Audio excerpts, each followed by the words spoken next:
श्री कृष्ण गोविंद हरि मुरारे, हे नाथ नारायण वासुदेव। श्री कृष्ण गोविंद हरि मुरारे, हे नाथ नारायण वासुदेव। ओम नमो भगवते वासुदेवाय। ओम नमो भगवते वासुदेवाय। कृष्णाय वासुदेवाय हरये परमात्मने प्रणतक्लेशनाशाय गोविन्दाय नमो नमः। सच्चिदानन्दरूपाय विश्वोत्पत्त्यादिहेतवे तापत्रयविनाशाय श्रीकृष्णाय वयं नमः। सच्चिदानन्दरूपाय विश्वोत्पत्त्यादिहेतवे तापत्रयविनाशाय श्रीकृष्णाय वयं नमः। सच्चित आनंद स्वरूप परमात्मा जो सृष्टि के उत्पत्ति, पालन और श्रृंगार करता है तथा जीवों के आध्यात्मिक, आदि दैविक, आदि भौतिक तापों को नष्ट करने वाले हैं, अर्थात जीवों के मानसिक, शारीरिक और भौतिक दुखों को दूर करने वाले हैं, उन श्री कृष्ण भगवान को हम नमस्कार करते हैं। श्री कृष्ण गोविंद हरि मुरारे, हे नाथ नारायण वासुदेव। श्रीमद्भागवत दशम स्कंध अथ सप्तपंचाशत्तमोऽध्यायः।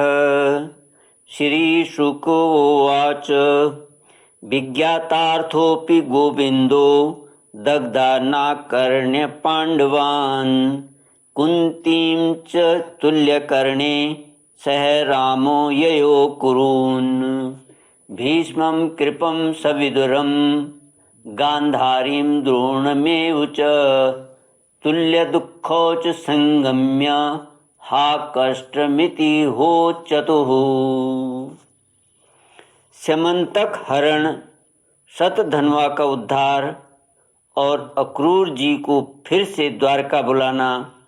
श्री सुखदेव जी कहते हैं, परीक्षित, यद्यपि भगवान श्री कृष्ण को इस बात का पता था कि लाक्षागृह की आग से पांडवों का बाल भी बांका नहीं हुआ है, तथापि जब उन्होंने सुना कि कुंती और पांडव जल मरे, तब उस समय का कुल परम परोचित व्यवहार करने के लिए वे बलराम जी के साथ हस्तिनापुर गए। वहाँ जाकर भीष्म पितामह, कृपाचार्य, विदुरु, गांधारी और द्रोणाचार्य से मिलकर उनके साथ समवेदना, सहानुभूति प्रकट की और उन लोगों से कहने लगे, हाय हाय, यह तो बड़े ही दुख की बात हुई। भगवान श्री कृष्ण के हस्तिनापुर चले जाने से द्वारका में अक्रूर और कृतवर्मा को अवसर मिल गया। उन लोगों ने शतधन्वा से आकर कहा, तुम सत्राजित से मणि क्यों नहीं छीन लेते? सत्राजित ने अपनी श्रेष्ठ कन्या सत्यभामा का विवाह हमसे करने का वचन दिया था और अब उसने हम लोगों का तिरस्कार करके उसे श्री कृष्ण के साथ ब्याह दिया है। अब सत्राजित भी अपने भाई प्रसेन की तरह क्यों न यमपुरी में जाए। शतधन्वा पापी था और अब तो उसकी मृत्यु भी उसके सिर पर नाच रही थी। अक्रूर और कृतवर्मा के इस प्रकार बहकाने पर शतधन्वा उनकी बातों में आ गया और उस महादुष्ट ने लोभवश सोए हुए सत्राजित को मार डाला। इस समय स्त्रियां अनाथ के समान रोने चिल्लाने लगीं, परंतु शतधनवा ने उनकी ओर तनिक भी ध्यान न दिया। जैसे कसाई पशुओं की हत्या कर डालता है, वैसे ही वह सत्राजित को मारकर और मणि लेकर वहां से चंपत हो गया। सत्यभामा जी को यह देखकर कि मेरे पिता मार डाले गए हैं, बड़ा शोक हुआ और वे हाय पिताजी मैं मारी गई, इस प्रकार पुकार पुकार कर विलाप करने लगी। बीच बीच में वे बेहोश हो जाती और होश में आने पर फिर विलाप करने लगती। इसके बाद उन्होंने अपने पिता के शव को तेल के कढ़ाई में रखवा दिया और आप हस्तिनापुर को गईं। उन्होंने बड़े दुख से भगवान श्री कृष्ण को अपने पिता की हत्या का वृतांत सुनाया। यद्यपि इन बातों को भगवान श्री कृष्ण पहले से ही जानते थे। परीक्षित, सर्वशक्तिमान भगवान श्री कृष्ण और बलराम जी ने सब सुनकर मनुष्यों की सी लीला करते हुए अपनी आंखों में आंसू भर लिए और विलाप करने लगे कि ओहो, हम लोगों पर तो यह बहुत बड़ी विपत्ति आ पड़ी। इसके बाद भगवान श्री कृष्ण सत्यभामा जी और बलराम जी के साथ हस्तिनापुर से द्वारका लौट आए और शतधनवा को मारने तथा उससे मणि छीनने का उद्योग करने लगे। श्री कृष्ण गोविंद हरि मुरारे, हे नाथ नारायण वासुदेव। जब शतधनवा को यह मालूम हुआ कि भगवान श्री कृष्ण मुझे मारने का उद्योग कर रहे हैं, तब वह बहुत डर गया और अपने प्राण बचाने के लिए उसने कृतवर्मा से सहायता मांगी।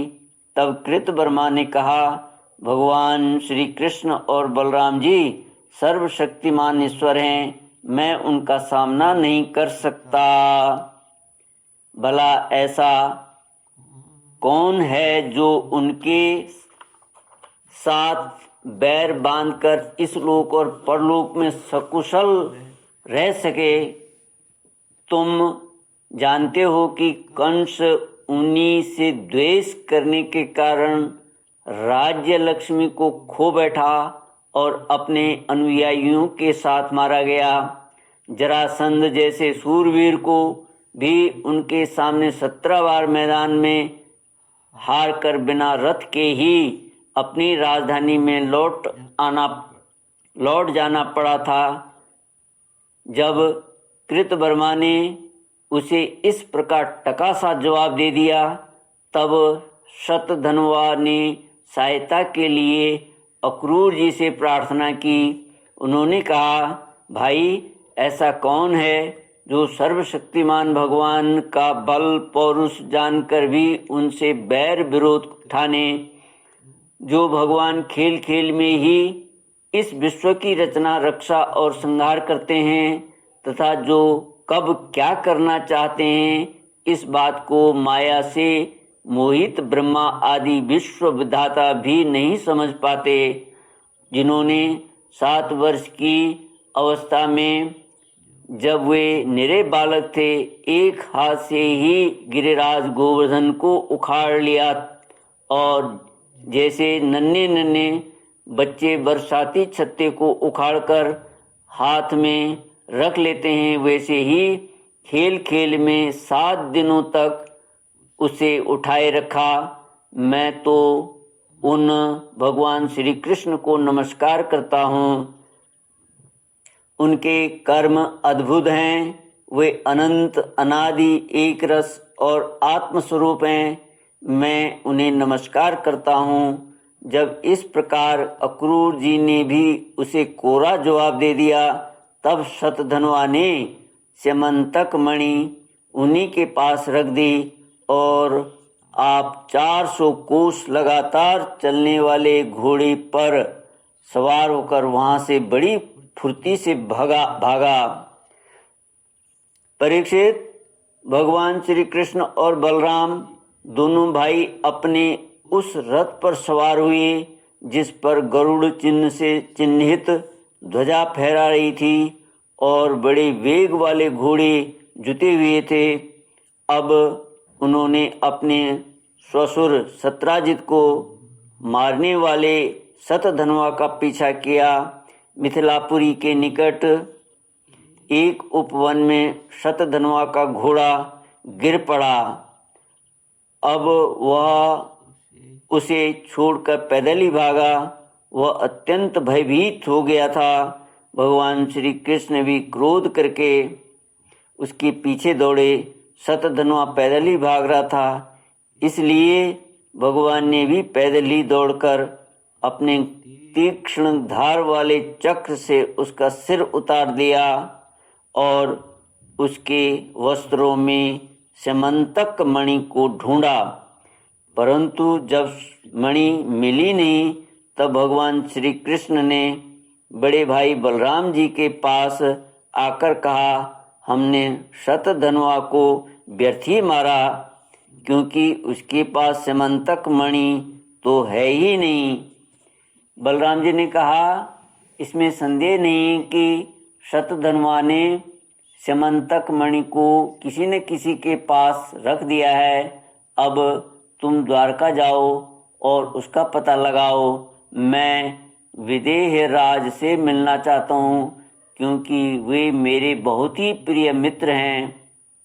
परीक्षित, यह कहकर यदुवंश शिरोमणि बलराम जी मिथिला नगरी में चले गए। जब मिथिला नरेश ने देखा कि पूजनीय बलराम जी महाराज पधारे हैं, तब उनका हृदय आनंद से भर गया। उन्होंने झटपट अपने आसन से उठकर अनेक सामग्रियों से उनकी पूजा की। इसके बाद भगवान बलराम जी कई वर्षों तक मिथिलापुरी में ही रहे। महात्मा जनक ने बड़े प्रेम और सम्मान से उन्हें रखा। इसके बाद समय पर धृतराष्ट्र के पुत्र दुर्योधन ने बलराम जी से गदा युद्ध की शिक्षा ग्रहण की। अपनी प्रिय सत्यभामा का प्रिय कार्य करके भगवान श्री कृष्ण द्वारका लौट आए और उनको यह समाचार सुना दिया कि शतधन्वा को मार डाला गया, परंतु स्यमंतक मणि उनके पास न मिली। इसके बाद उन्होंने भाई बंधुओं के साथ अपने ससुर सत्राजित की वे सब और दैहिक क्रियाएं करवाईं, जिनसे मृतक प्राणी का परलोक सुधरता है। श्री कृष्ण गोविंद हरे मुरारे, हे नाथ नारायण वासुदेव। ओम पूर्णमद पूर्णमिदं पूर्णात् पूर्णमुदच्यते पूर्णस्य पूर्णमादाय पूर्णमेवावशिष्यते। ओम शांति शांति शांति। हरि ओम। श्री गुरुभ्यो नमः। हरि ओम।